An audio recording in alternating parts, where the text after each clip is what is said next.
The flight back wasn't even supposed to exist in my week. It was a last-minute change, one of those impulsive decisions that, in another life, would have just meant an extra surprise day at home, time to do laundry, maybe catch up on a show. I booked it sitting at my mother's kitchen table, the smell of her coffee and lavender detergent thick in the air, while she fussed over whether I'd eaten enough before heading to the airport. "You sure you don't want to stay until Sunday?" she asked for the third time that morning. "I'll be back soon," I promised, kissing her forehead. Besides, I kind of miss my own bed. That was true, or at least I thought it was. The trip had been meant to be a reset. 4 days with my mom in her quiet little house, away from my crowded calendar, and from the tiny frictions that had started to show in my relationship with Jason. Nothing dramatic. Nothing that screamed breakup. Just hairline cracks. The way he rolled his eyes when I triple-checked the locks. The jokes about me being too attached to my apartment. The casual comments about all that wasted space when it was just the two of us. "You're lucky," he'd say, stretching out on my couch. If this were my place, I'd be renting the spare room for extra cash. He always said it like a hypothetical. I always heard it like a warning.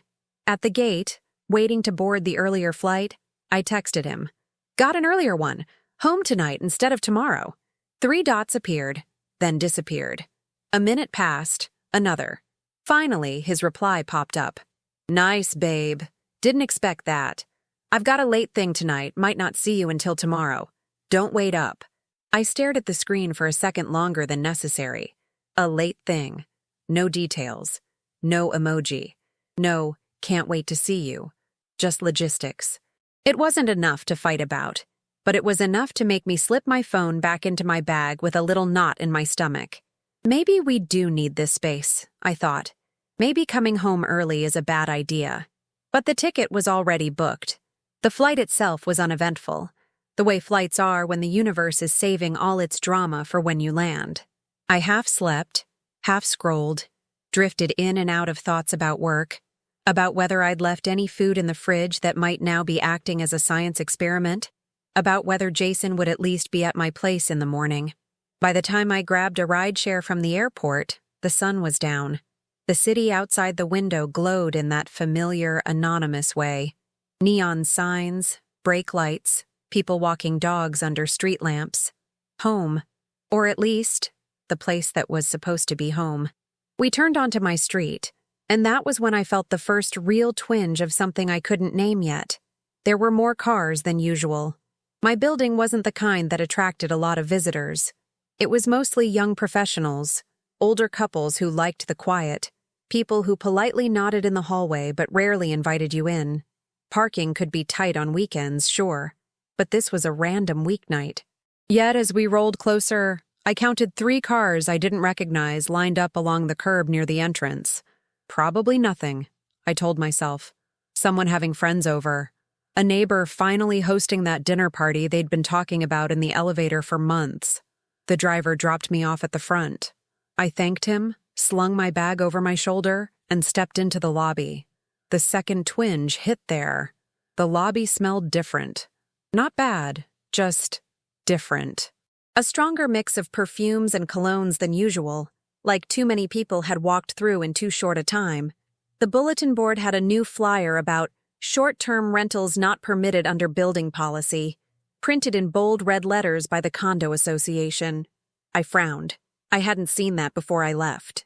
In the elevator, I pressed my floor and watched the doors slip shut. My reflection looked tired in the brushed metal, hair pulled back, travel sweater, the faint indentation from my mom's too long hug still lingering on my skin. I tried to shake off the unease. "You're being paranoid," I told myself. "You've been gone a few days and suddenly your building feels foreign. It's just re-entry." Still, when the elevator dinged and the doors slid open on my floor, I paused before stepping out, listening. Voices.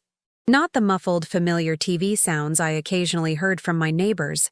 Not the low hum of a podcast bleeding through a wall. Laughter. Multiple voices. A woman's giggle. A man asking, "Where did she say the extra towels were?" I walked slowly down the hallway, my rolling suitcase sounding absurdly loud against the carpeted floor. As I got closer to my door, the voices became clearer, sharper, no longer the kind you could write off as, must be coming from somewhere else. They were coming from inside my apartment. My first thought was stupid and simple. Jason must have some friends over. It didn't make sense, not really. He'd texted he had a late thing, not, I'm hosting a party in your place without telling you. But denial will bend logic in impressive ways when it's trying to protect you. I reached my door. The third and final twinge wasn't subtle.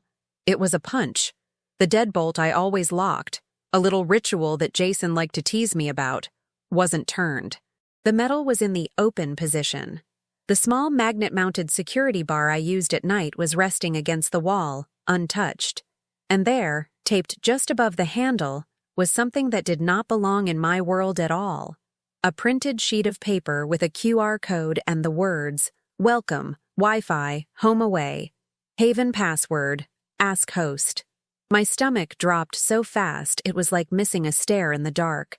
I stared at the sign, at my own apartment number above it, at the cheap little smiley face someone had drawn next to the word host, and for a second, my brain simply refused. It was like trying to fit the wrong puzzle piece into a space that was clearly not its shape. Someone laughed again from inside. A man's voice said, Babe, you've got to see this view. A door, my balcony door, slid open with a smooth, well-oiled sound I knew too well. I slid my key into the lock on instinct, hands suddenly cold and slick. The knob turned easily. I took a breath I didn't feel, pushed the door open, and stepped into my own home like an intruder. Part 1. The first thing that hit me wasn't what I saw. It was what I didn't. My entryway, which I always kept almost obsessively clear, keys in the bowl, shoes lined up, one small plant on the console, was cluttered. A pair of muddy hiking boots sat right in the middle of the rug. A neon pink suitcase leaned against the wall where my umbrella stand used to be. A half-zipped duffel bag lay open, spilling clothes and a crumpled guidebook onto the floor. For a second, my brain did a strange somersault, trying to label this scene as anything but what it was. Wrong floor, wrong door, someone else's place. Then I looked up and saw my framed photograph of the Golden Gate Bridge hanging exactly where I had put it 3 years ago. It was my apartment, and it was not my apartment. Voices floated in from the living room, bright and casual, the way people sound when they're on vacation and nothing bad has ever happened to them. Oh my God, the pictures didn't do this place justice. I told you, this was the best reviewed one. Did you see the price for this neighborhood? Total steal. I stepped fully inside, my suitcase bumping over the threshold with a dull thud that somehow felt too loud and not loud enough. The door clicked shut behind me, sealing me into the scene like a witness in the wrong play. From my vantage point in the hallway, I could see just enough of the living room to know that there were bodies where no bodies should be. A woman in her late 20s, all messy bun and oversized sweatshirt, sat cross-legged on my couch, drinking from one of my glasses, the tall, thin ones I only used when I had people over. Her feet were on my coffee table, next to my stack of design magazines, which she had shoved to one side to make room for a takeout container. A man about the same age stood by the balcony door, phone in hand, angling for the perfect shot of the city view I had fallen in love with the day I signed the lease. He wore a touristy t-shirt from some beach town and the expression of someone who had gotten exactly what he paid for. Between them, on the rug I'd agonized over choosing, sat an open pizza box. My pizza box. From the place around the corner I always ordered from on Friday nights. "Excuse me," I heard myself say. The word came out small and too polite, like I was the one who needed permission to speak. The woman on the couch jumped a little, then turned around, her eyes landing on me with quick, startled confusion. For a brief, hopeful moment, I watched her expression morph through a series of possibilities, neighbor, cleaner, friend of the host, until it stopped on something like embarrassed recognition. "Oh," she said, scrambling to sit up straighter. "Hi, you must be the host. We were just talking about how amazing this place is." Host. The word hit me like a slap. "I'm not the host," I said. "I live here." There was a pause long enough for the man by the balcony to lower his phone and turn to look at me, brows knitting together. "I'm sorry," he said slowly. in that careful tone people use when they've decided you are the one who doesn't understand. "This is the Airbnb, right? We booked through the app. He glanced at his phone. "Jason's place?" Hearing my boyfriend's name in that stranger's mouth felt like stepping on glass. My fingers tightened around the handle of my suitcase until my knuckles went white. "This is my apartment," I repeated, each word clipped and precise, like I was trying to cut through fog. "I didn't list it on Airbnb. I just got back from a trip. You're not supposed to be here." The woman's eyes flicked between me and the man, her smile faltering. "But we paid," she said, as if money naturally outranked ownership. "We booked it for 4 nights. Look." She grabbed her phone from the couch, opened the app with quick practice swipes, and thrust it toward me. There it was. My living room, my couch, my balcony, my kitchen. Photo after photo, with bright, flattering filters, taken from angles that made the space look a little bigger than it actually was. The listing title read, "Modern City Haven. Entire apartment, great view." Below that, host, Jason Superhost badge, 4.95 stars, 27 reviews. 27. My stomach lurched. "How long have you been doing this?" I murmured, mostly to myself. The man misheard me. "We checked in this afternoon," he said. "The lockbox code worked fine. Jason said he couldn't be here in person, but to make ourselves at home." At home. I stepped further into the room, every detail now feeling like evidence in a trial I hadn't known I was in. My throw blanket, my favorite one, the one my mother had knitted, was folded over the back of the couch in exactly the spot Jason always left it. Except now, a stranger's backpack was leaning against it. The coasters I only brought out when guests came over were scattered around, water rings already sweating into them. My bedroom door was half open, and from the sliver of view I had, I could see an unfamiliar suitcase propped against my dresser. "Did you go into the bedroom?" I asked, my voice coming out flatter than I intended. The woman flushed. Yeah? Is that not allowed? The listing says entire apartment." We thought, "That's my bed," I said. Silence fell over the room like a sudden power outage. For a heartbeat, none of us moved. The TV chirped softly from where someone had paused on a streaming homepage, the screen asking, "Are you still watching?" I almost laughed at the cruel timing of the question. "I'm so sorry," the man said finally, holding his hands up slightly, as if to show he meant no harm. "We really didn't know.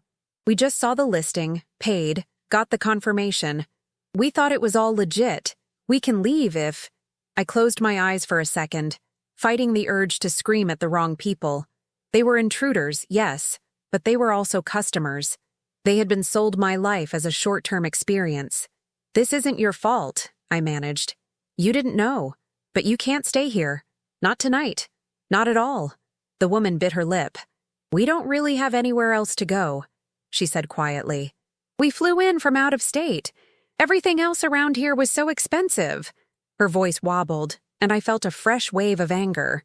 Not at her, but at Jason, at the way his choices had turned me into the villain in someone else's story. "Look," I said, forcing myself to steady.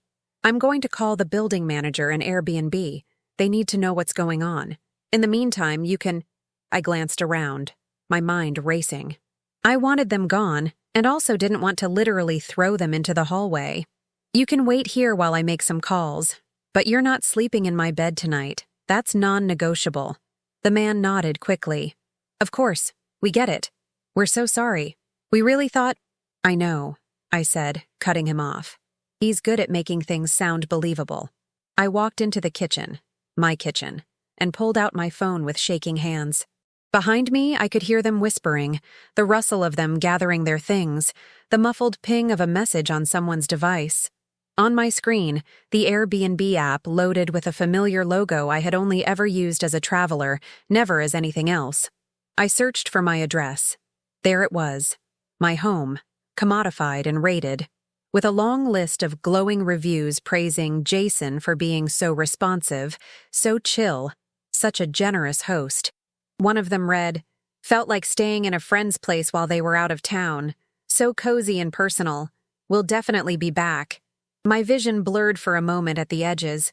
I scrolled down to a tiny line that suddenly seemed huge. Host has access.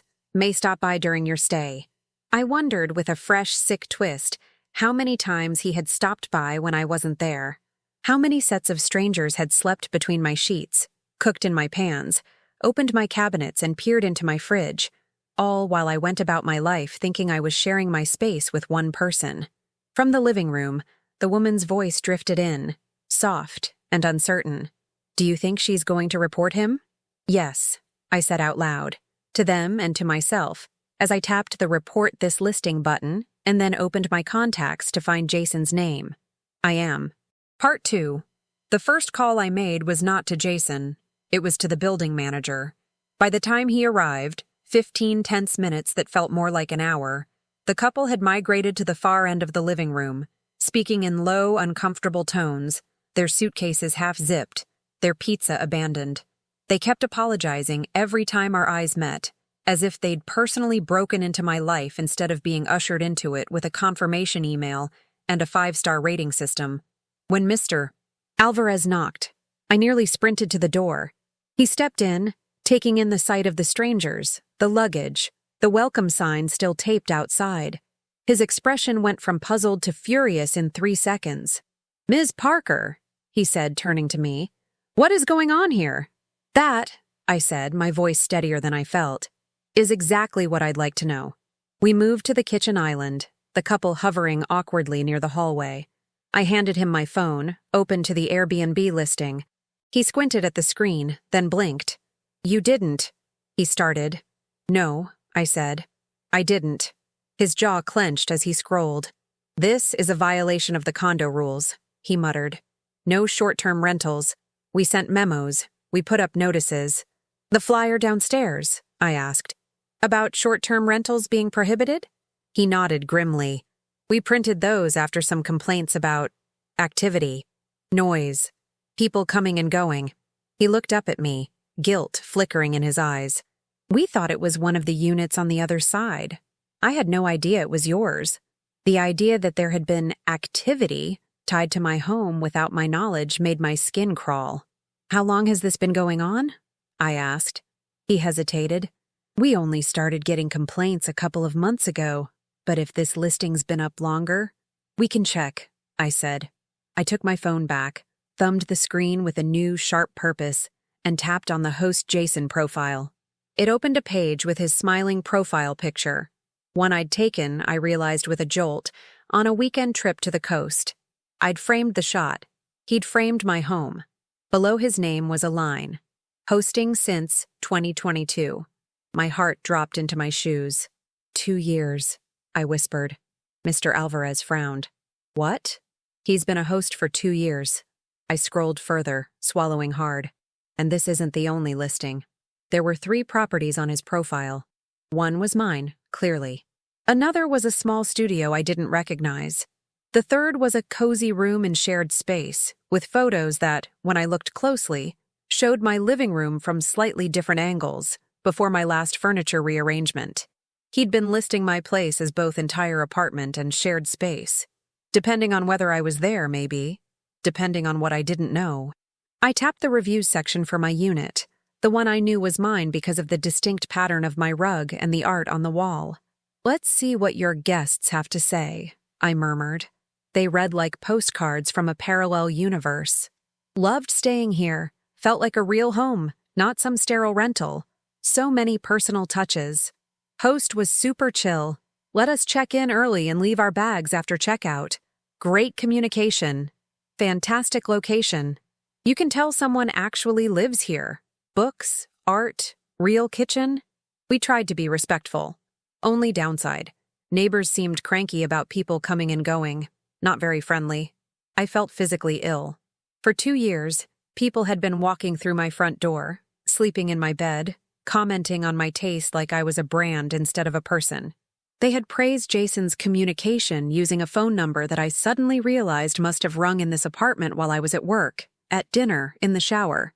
Him coordinating check-ins and lockbox codes in the same rooms where he'd told me I was paranoid for always checking the peephole. "Miss Parker," Mr. Alvarez said, his voice taut, We will be opening a formal violation case. We'll need any evidence you can provide. Oh, I said, a brittle laugh escaping despite myself. I have evidence. I sat at the island and started taking screenshots. The listing, the hosting since date, the calendar showing booked dates, little gray dots marking nights my home had been occupied by strangers while I'd been out of town or staying with my mother, or, horrifyingly, sometimes while I'd been here, thinking he was just having friends over for a night. Each screenshot felt like a photograph of a new wound I hadn't known I'd been bleeding from. I scrolled to the transaction section. There it was, payout after payout, neat little lines of digital income. Payout, $312.45 payout, $846.32 payout, $1,102.90. It went on and on.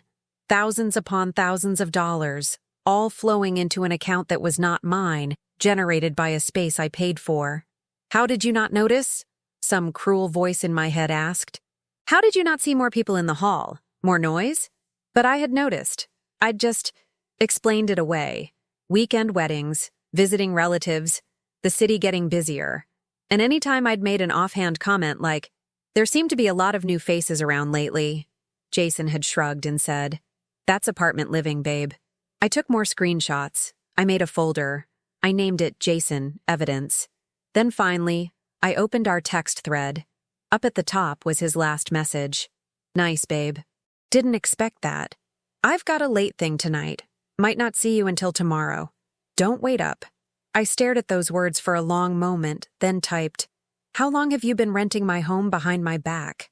The 3 dots appeared almost instantly, as if he'd been waiting to see if I would message. Then they disappeared, reappeared, disappeared again.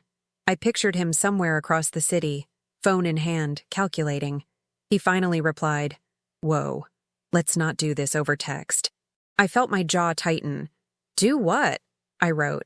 Ask why there are strangers in my living room eating my pizza and telling me they booked my apartment from you? Another pause.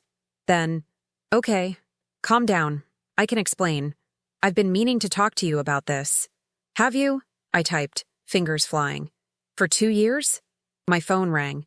His name lit up the screen. Jason. I let it buzz twice, then hit decline. A part of me wanted desperately to hear his voice, to latch on to whatever smooth story he would spin so that I didn't have to keep feeling this dizzy, free-falling anger.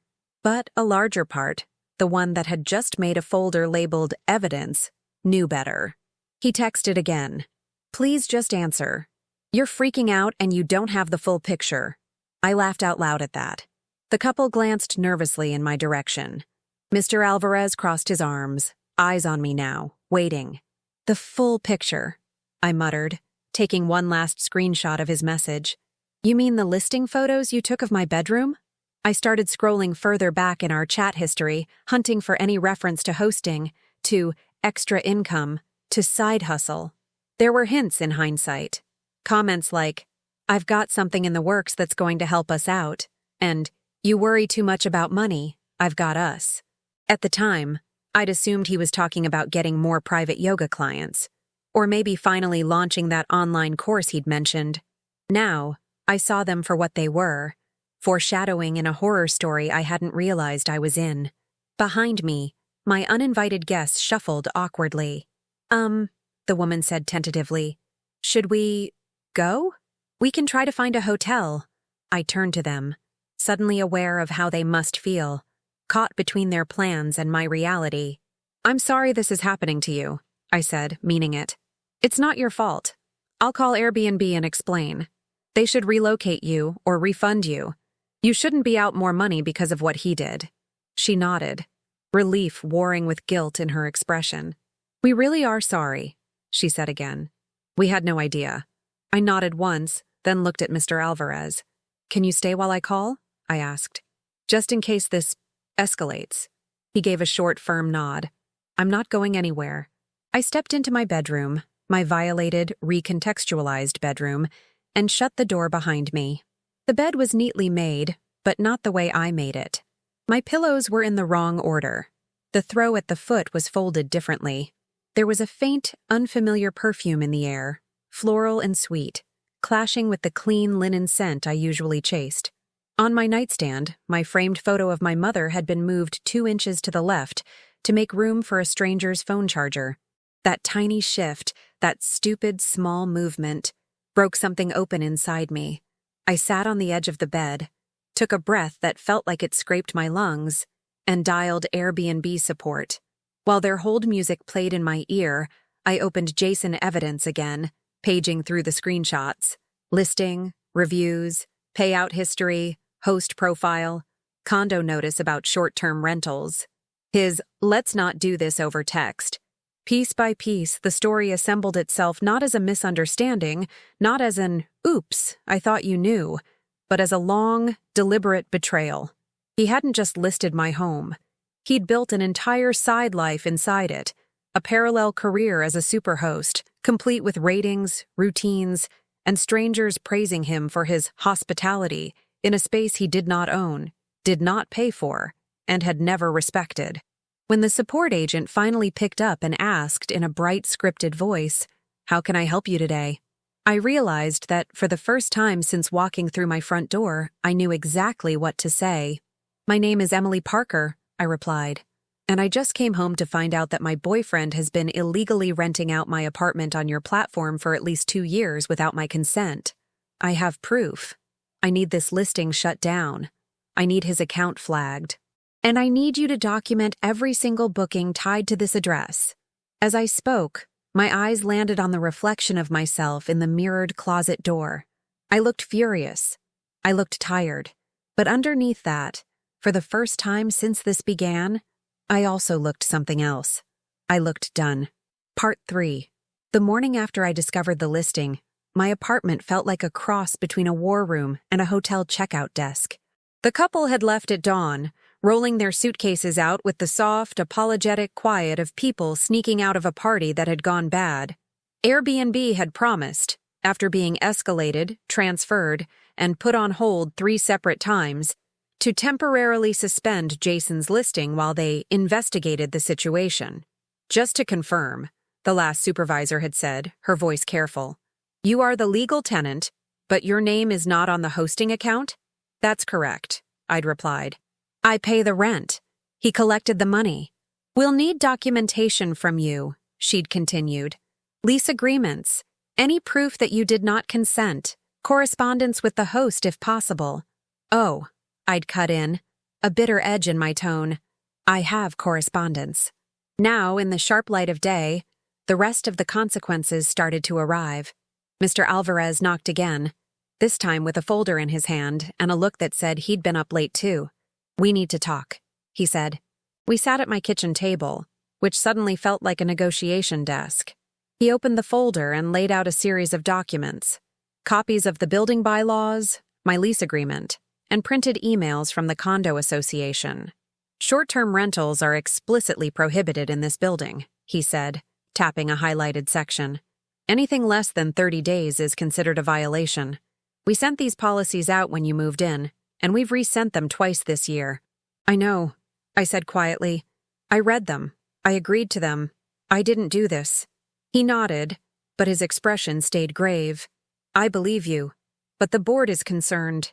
Neighbors have been complaining about noise, strangers in the halls, people trying to get in at odd hours. There was an incident last month where someone's guest tried the wrong door with the code and frightened an elderly resident. We thought it was coming from one of the units on the opposite side, but—" he gestured vaguely at the apartment. "Clearly it wasn't just them." Guilt, undeserved but heavy, settled on my shoulders. "I had no idea," I said. "If I had—" "You would have stopped it," he finished. "I know," he sighed, "but the board is still going to open a formal case. There will probably be fines assessed to your unit." "Fines," I repeated, the word landing like a dull thud. "How much?" He grimaced. "Every unauthorized short-term stay is a separate violation. They can fine up to a certain amount per incident. We don't have an exact count yet, but based on what you showed me from the listing, we're talking dozens. Dozens of fines. Dozens of nights my home had been rented, each one turning into a line item on a bill I could barely afford. I didn't make a cent from this," I said. "He did. He took the risk. He broke the rules. Why am I the one who has to pay? Because your name is on the lease, Mr. Alvarez said, not unkindly. Legally, the unit is your responsibility. Your guest, he made the word sound exactly as fragile as it was, acted without authorization. You can pursue him for the money, take him to small claims court, file a civil suit, whatever you need. But the building can only deal with the person on the contract. That's you. I pressed my fingers to my temples, closing my eyes for a moment. What about my lease? I asked. Can they kick me out? He hesitated, and that tiny pause made my stomach twist. The board is divided, he said. Some members are pushing for termination. Others argue that you were as much a victim here as anyone. I'll be honest with you, Emily. Your best defense is to be proactive. Cooperate fully. Show them the evidence you showed me. Document everything. If it looks like you're trying to hide anything, it will go badly. I nodded slowly. I understood systems. I understood paper trails.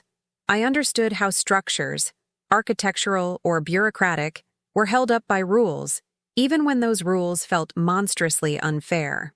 Okay, I said. What do you need from me? We made a list. Copies of all communication with Airbnb, screenshots of Jason's listing and payout history, the exact dates I knew I had been out of town, cross-referenced with booked stays, any messages between Jason and me that hinted at his side hustle. By the time he left, my to-do list was a small mountain and my coffee had gone cold. The next knock on my door wasn't the building manager or an unsuspecting tourist. It was Mrs. Chang from 2 doors down. She was in her 70s, impeccably dressed as always, her silver hair twisted into a neat bun. I'd said hello to her in the hallway 100 times, exchanged weather comments in the elevator, once helped her carry groceries when her hands were too full.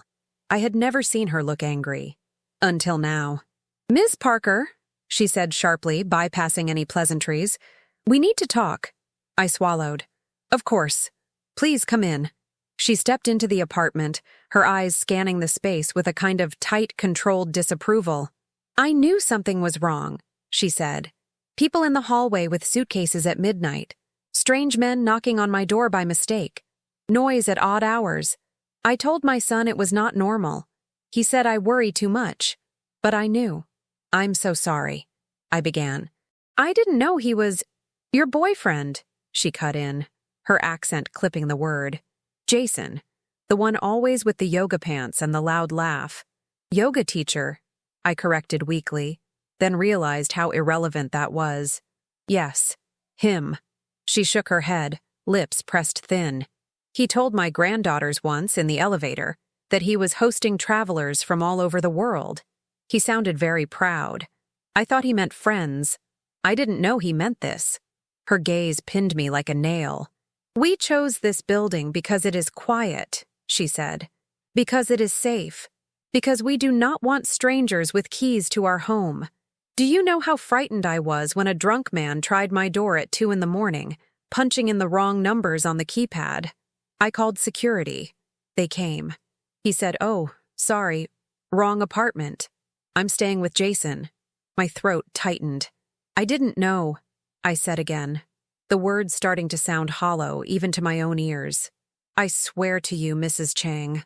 I had no idea he was renting it out. If I had known, you would have stopped it, she finished, echoing Mr. Alvarez. Her expression softened a fraction. I believe you, but belief does not change what happened. No, I said quietly. It doesn't. She sighed, some of the stiffness leaving her shoulders. The board will be very angry, she said. But anger is not the same as justice. If you fight this, I will tell them what you told me. That he did this without your consent. That you are cleaning his mess. Something hot pricked at the corners of my eyes. Thank you, I managed. She nodded once. We are neighbors. We look out for each other. That is why this hurts. After she left, the silence in the apartment felt different. Less like emptiness, more like aftermath. The financial reality hit next, in numbers that didn't care about betrayal or heartbreak. An email from the condo board with a preliminary notice of violations and potential fines, pending further review. An automated message from Airbnb correcting an earlier promise. They had removed the listing from active search results, but would not confirm a permanent ban until their internal investigation concluded. A blandly worded note that payouts already disbursed to the host cannot be reversed without legal order. In other words, Jason kept the money until I, or someone else, dragged him into a courtroom. I called my bank, my renter's insurance, a lawyer recommended by a friend of Sarah's. The lawyer, a woman named Denise with a calm voice and a terrifying grasp of contract law, laid it out for me in stark terms. "You can pursue him for fraud and unjust enrichment," she said. "You can argue that he misused your property for profit without consent. You can absolutely bring a civil suit to recover damages, fines, legal fees, any extra costs you incur because of this." "Can I get him arrested?" I asked, surprising myself with how blunt the question sounded. "Maybe," she said. "It depends on how the DA feels about illegal rental activity and how much evidence you can tie directly to him. But remember, criminal cases move slowly, and they're not about making you whole. They're about punishing him. Civil court is where you get your money back, if he has any to give." "Airbnb?" I asked. "Can they be held responsible?" She let out a breath. "They have very good lawyers. Their terms of service are built to shield them from liability in exactly these scenarios. You can pressure them to cooperate, to give you logs and records. Sometimes public pressure makes them move faster. But as far as payouts already issued, they will tell you it's between you and Jason. Between me and Jason." That phrase summed up more than just money. As the days turned into a blur of emails, calls, and documents, a pattern emerged. Every system I touched, building management, Airbnb, legal, financial, recognized that I'd been wronged.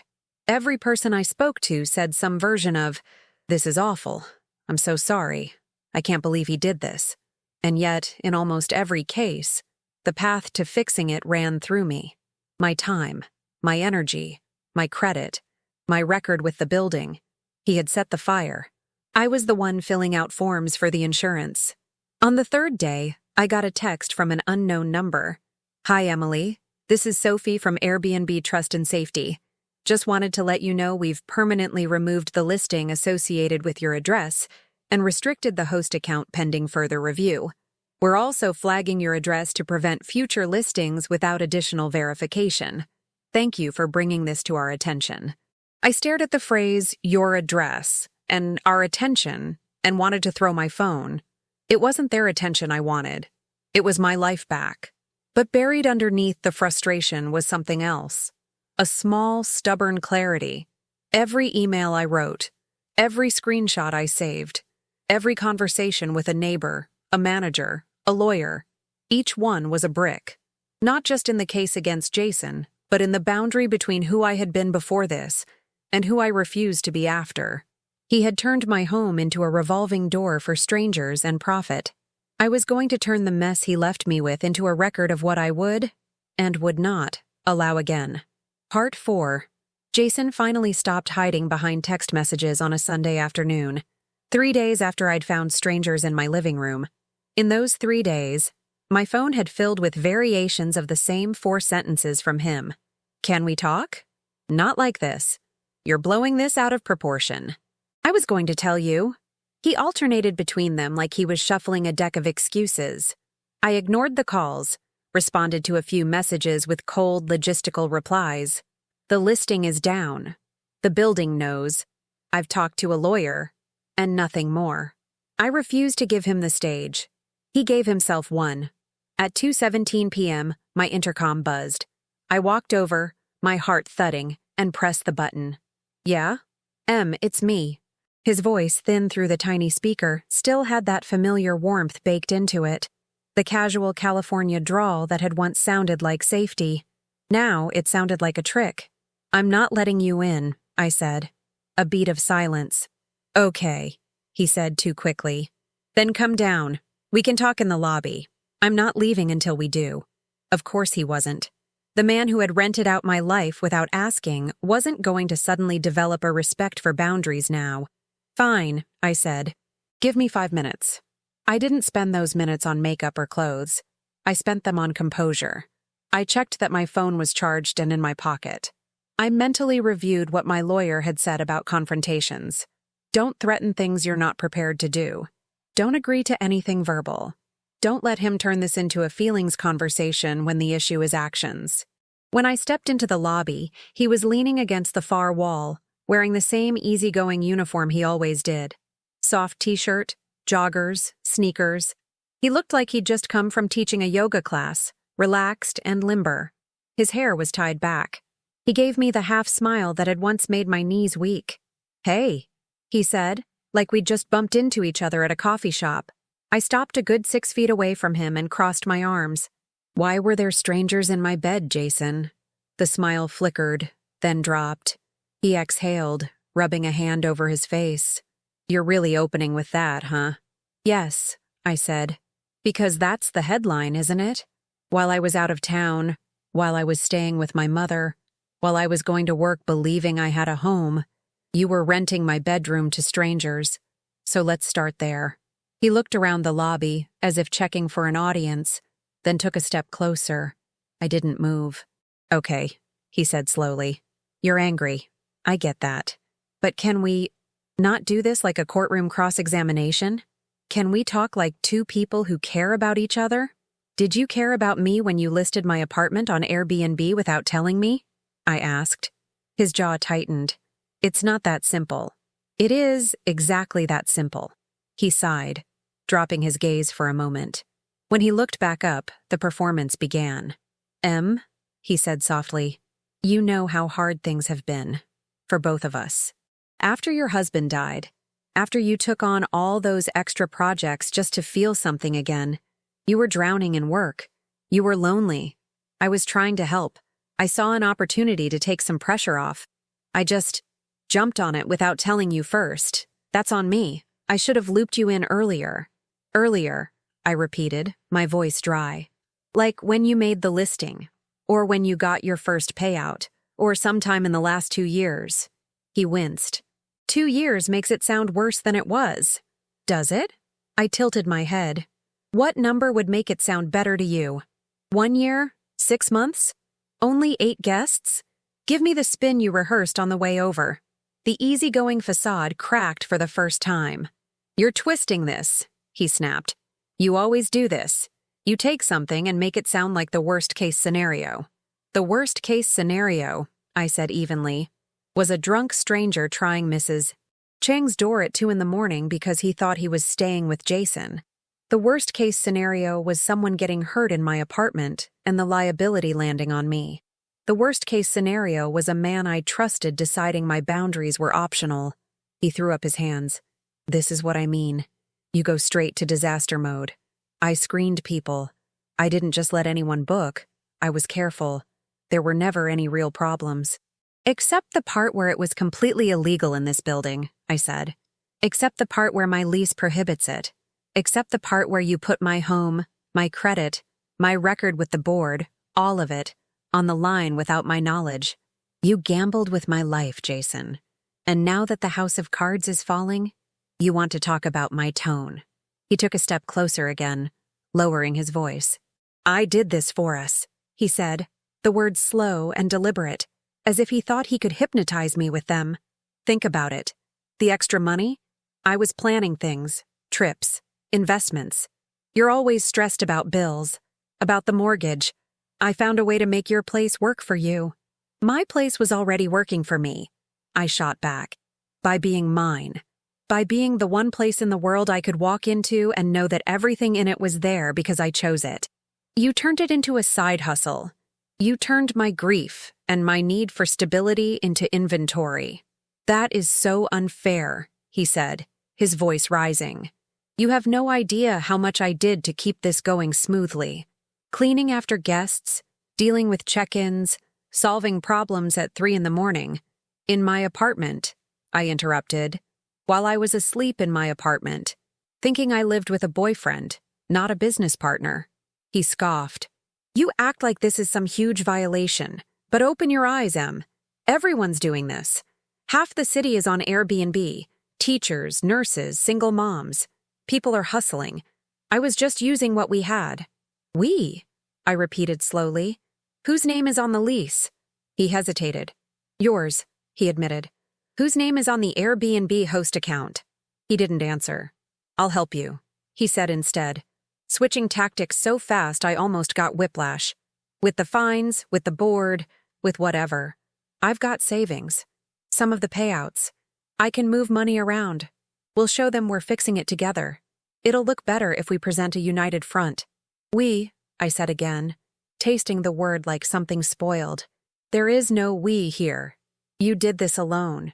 You set it up. You profited from it. You lied about it. You told people you were hosting them in your place, while standing in the kitchen I pay for. His eyes flashed. I put furniture in here too, he said. Don't act like you did all of this by yourself. The rugs, the TV, half the stuff in the bedroom. Great, I cut in.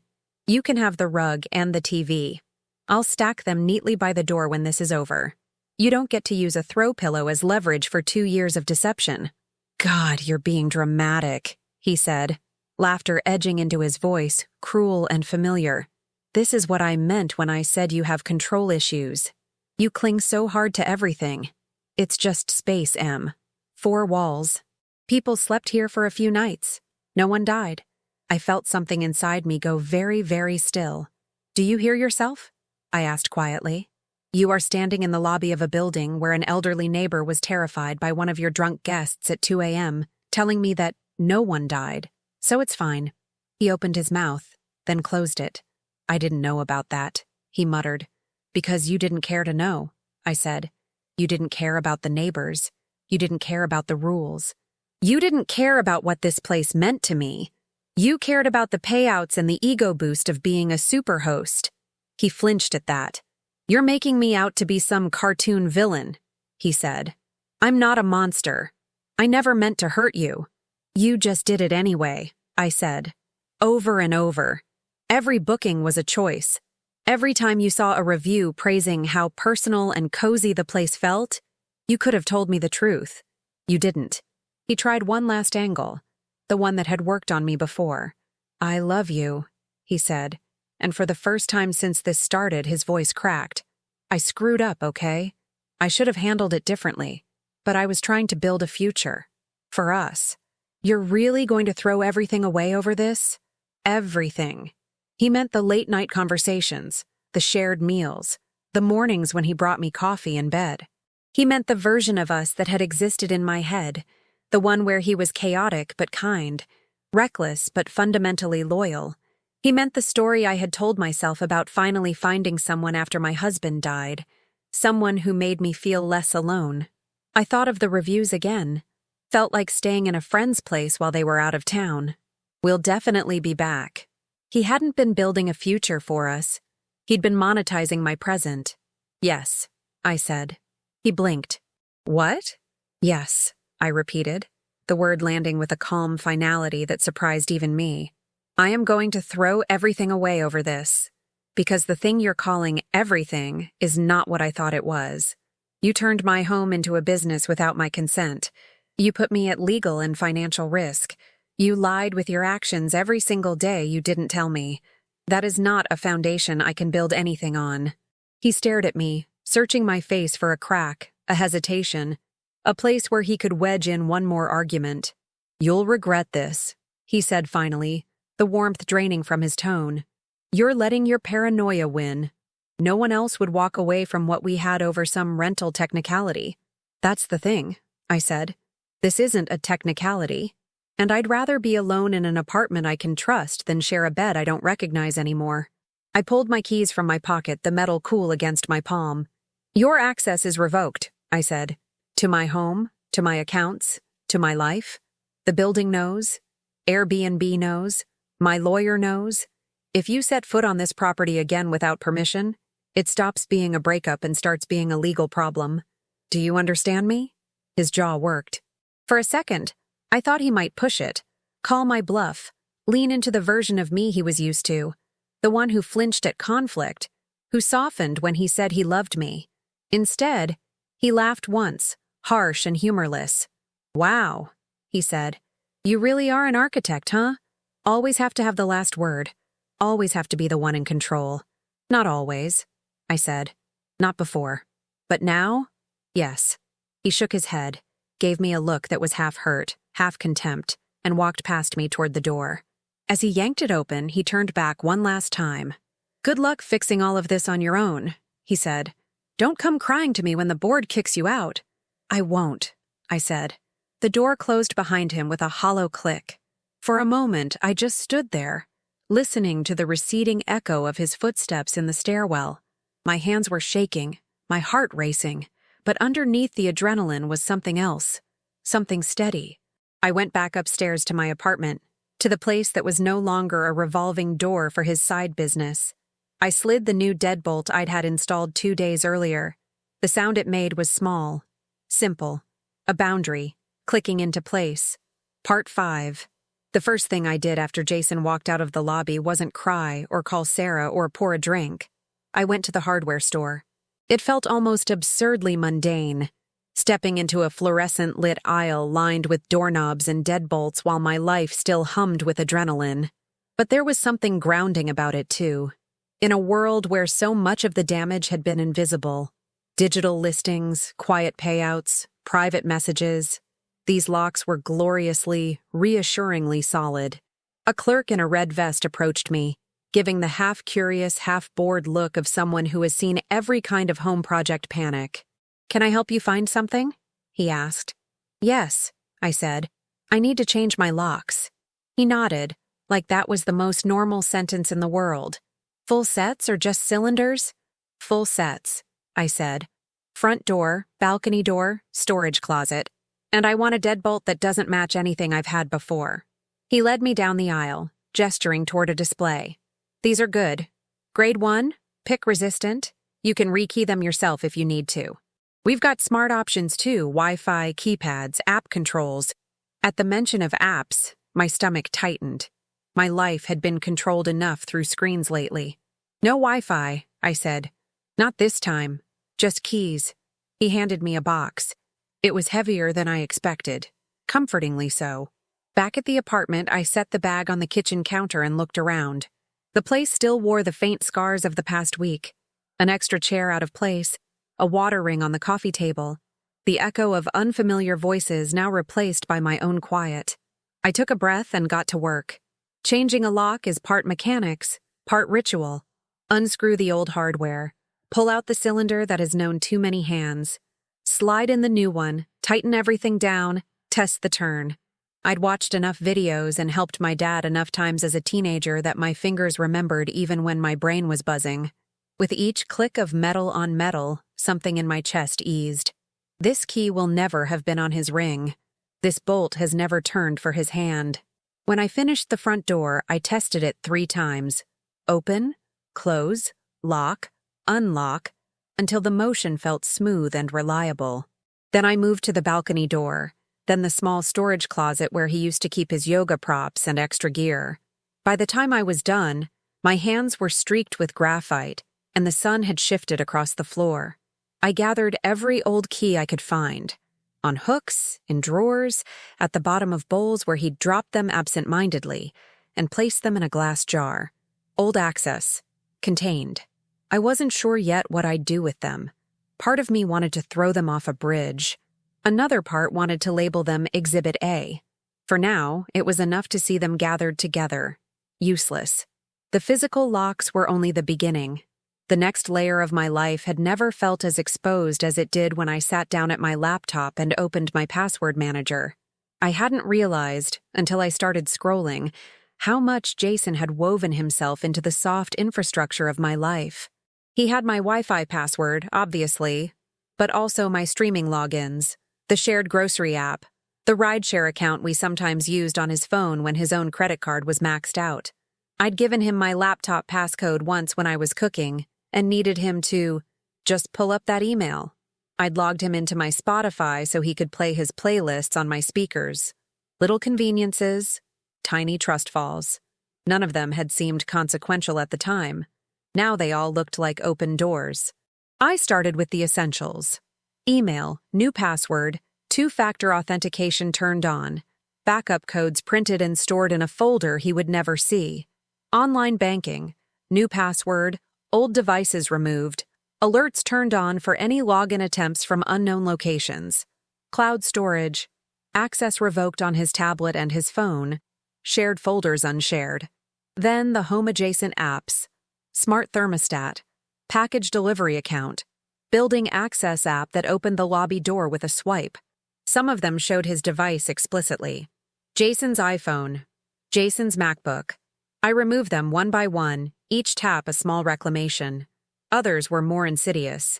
Unknown device, last used 3 months ago. Chrome on Mac OS, last used 5 days ago. I wiped them all.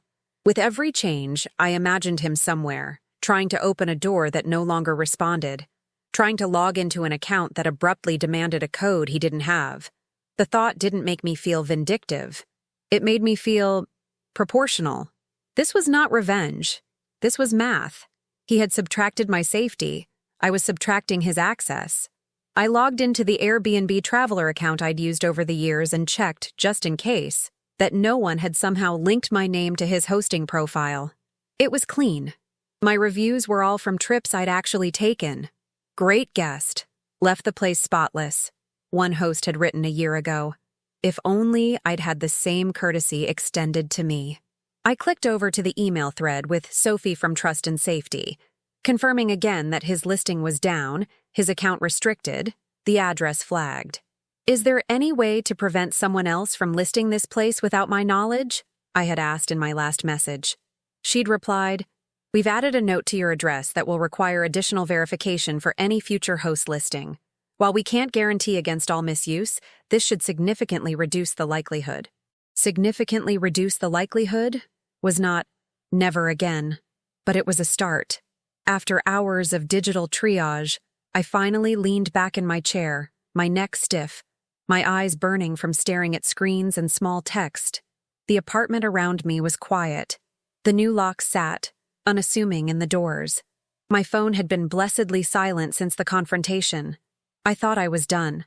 Then I remembered the spare key. Not the one I kept in my bag or the one in the drawer. The one in the little magnet box under the third-floor stairwell landing, tucked into a crack in the concrete. I'd put it there in a fit of over-preparedness years ago, thinking, what if I lose my keys while running? What if I lock myself out at 2 a.m.? Jason was the only person I'd shown it to, laughing as I explained my paranoia. You think like a burglar and a firefighter, he'd said, half teasing, half impressed. I grabbed my shoes and went to the stairwell. The magnet box was still there, dusty but steadfast. I pried it out, opened it, and stared at the key inside. It matched none of the new locks now. It had become a tiny, harmless relic.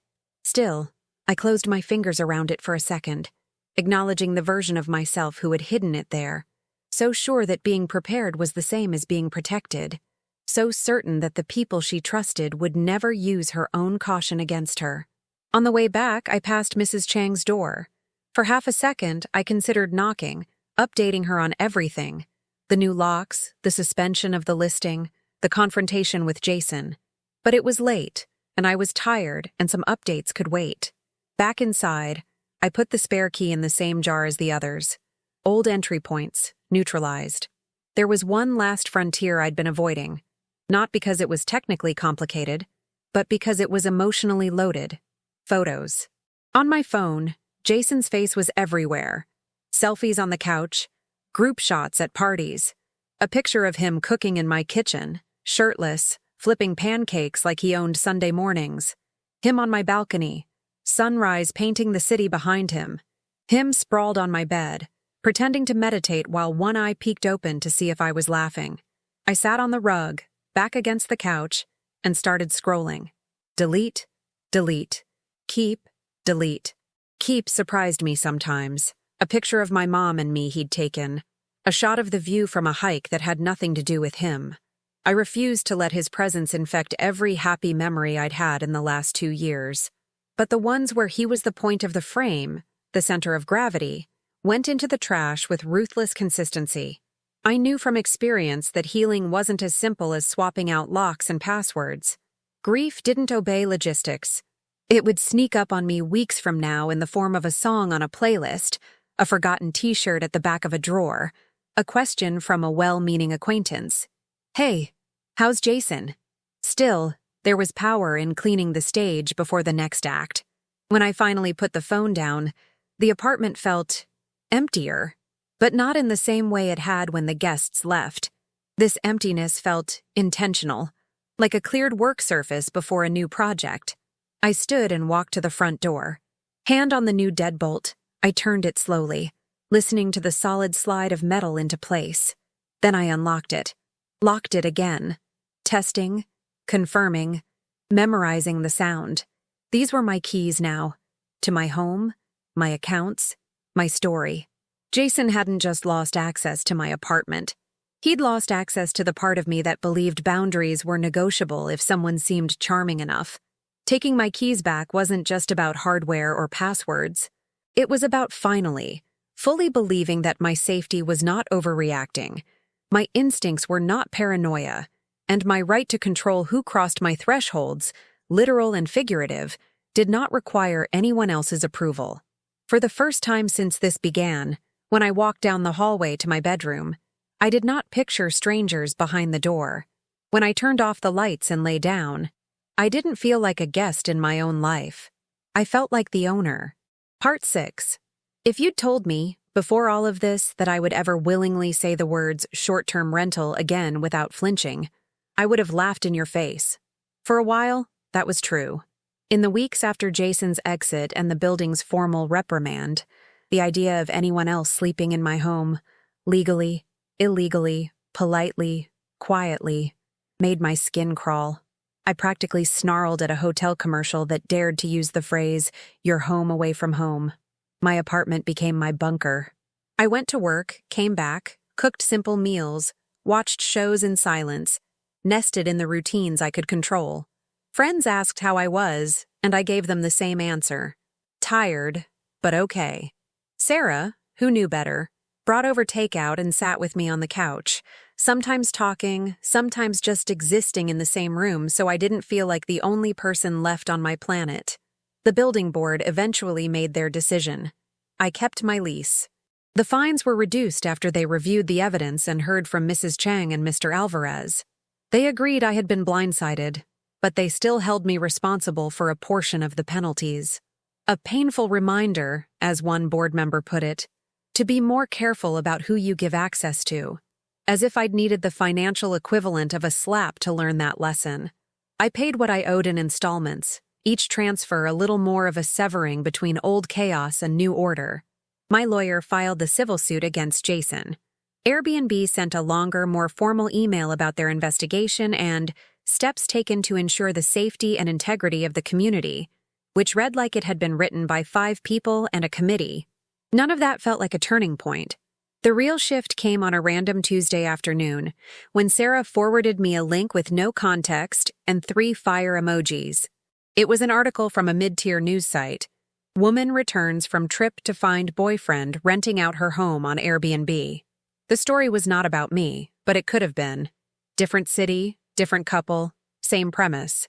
The comments were a battlefield. Can't believe she didn't notice. Good for her for kicking him out. Everyone's doing side hustles now. What's the big deal? This is why you don't let men move in for free. I felt my jaw clench as I scrolled, my own wounds humming in recognition under every smug opinion from strangers who would never have to clean up the mess. At the bottom of the article was a single paragraph that stuck with me. If you've experienced something similar or have concerns about how short-term rentals intersect with safety and consent, we want to hear from you. Email us at... I closed the tab without copying the address. The idea of turning my private disaster into public content felt like handing Jason a free front-row seat to my healing. But the seed was planted. That night, I opened a blank document. I didn't intend to write anything serious. I just started. I wrote about coming home early, about the welcome sign on my own door, about the couple on my couch, using my glasses, apologizing for a crime they hadn't meant to commit, about scrolling through glowing reviews of my home written by people I would never recognize on the street. I wrote about Mrs. Chang, about the board, about the sickening realization that for 2 years, my trust had been the scaffolding for someone else's hustle. I wrote until my hands hurt. When I stopped, there were several pages. Messy, unedited, far from polished, but there. The next day during lunch, I reread what I'd written. Something about seeing it outside of my own head, structured, chronological, undeniable, made it feel less like a looped nightmare and more like material. Send it, Sarah said later that week when I showed her. Or publish it yourself. This is exactly the kind of thing that could help other people see red flags sooner. I don't want to be that Airbnb girl, I protested. I don't want my trauma to be a brand. Then don't make it a brand, she said simply. Make it a warning label. For you and for them. The distinction mattered. I didn't want to build a personality around what had happened to me. But pretending it hadn't happened wasn't working either. It kept slipping out around the edges. In my sudden distrust of every maintenance worker, in the way my heart rate spiked when I heard rolling suitcases in the hallway, in my inability to walk past the old Airbnb logo on some banner ad without a flash of white-hot anger. So I did something small and enormous. I started a blog, not a glossy, monetized project. A simple, anonymous-ish space with a free template and a plain title. Notes from a Rented Life. No photos of my face, no detailed identifiers, just my voice and the story. The first post was the narrative I'd written. I hit publish and felt, for a brief second, like I'd dropped my heart into a void. Nothing happened for a few days. Then the comments started trickling in. At first, it was a handful. I thought I was the only one this happened to. In my case, it was my roommate. My ex did this with my car. Different app, same betrayal. Thank you for putting words to the weird mix of shame and rage. I kept thinking I was overreacting. People emailed too. Longer stories about boyfriends, girlfriends, spouses, even adult children who had quietly commodified shared homes, cars, accounts.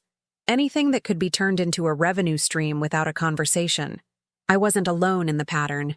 None of us were. The more I wrote, the more the lens shifted. At first, it was all him. His choices, his lies, his justifications. Then slowly, it became more about systems, about how technology made it frighteningly easy to turn someone else's stability into your venture capital, about how side hustle culture glamorized using every asset within reach, without always asking who actually owned those assets, about how women, especially, were expected to be understanding when their boundaries were repackaged as obstacles to someone else's grind. I never mentioned Jason by name. He became my ex, the host, the boyfriend. The less I wrote his name, the less weight it had in my mind. A small podcast reached out after a few months, asking if I'd be willing to come on and talk about housing, consent, and the dark side of short-term rentals. My immediate instinct was to say no and go hide under a metaphorical and literal blanket. Instead, I said, "Can I think about it?" I thought about it for a week. In that week, the civil case moved an inch forward. Airbnb complied with my lawyer's request for data. My board case went from active to resolved with conditions. Life, tediously but inevitably, kept inching on. I walked through my home, now undeniably mine, and realized something I hadn't been ready to see before. The story was already out there, in legal files, in Airbnb's internal notes, in the board minutes, in the couple's vacation anecdote to their friends about the time the real owner came home early. My choice wasn't between secret and public. It was between letting everyone else define the narrative or participating in it on my own terms. So I emailed the podcaster back and said yes. The day we recorded, I sat at my dining table with my laptop open, headphones on, notes in front of me. The host was kind, thoughtful, more interested in patterns than in salacious details. "Do you see yourself as a victim?" she asked at one point. "In the literal sense, yes," I said carefully. Someone committed a fraud that harmed me. I was the victim of that act. But I don't want to live there forever. That's a snapshot, not my whole identity. "What's the rest of the story, then?" she asked. "The rest," I said, glancing around my apartment, "is that I learned where my lines are. I learned that loving someone doesn't mean handing them every key you own. Physical, digital, emotional. I learned how to navigate systems that weren't built with my specific nightmare in mind, and I left a paper trail that might make it easier for the next person. "And will you ever host again?" she asked, a smile in her voice. I laughed. "In my home? No, not like that. If I ever decide to rent a space, it will be on a separate property, in my name, with contracts drawn by my lawyer and zero illusions about what it is. A business, not a favor. A transaction, not a trust exercise." "So," she said, "you're not against hosting. You're against being hosted in your own life without consent." "Exactly," I said. When the episode went live, I braced for impact. Instead, what I got was gratitude. Messages from people who played the episode for their partners as a starting point. "Can we talk about how we share our space?" Emails from hosts who had never thought about the power dynamics of co-hosting with a partner whose name wasn't on the account. Comments from listeners who said, "I changed all my passwords after this and I feel ridiculous, but also safer." The more I talked about it, the less it felt like an open wound, and the more it felt like a caution sign I could plant behind me. Somewhere along the way, I realized something subtle had changed in how I thought about myself.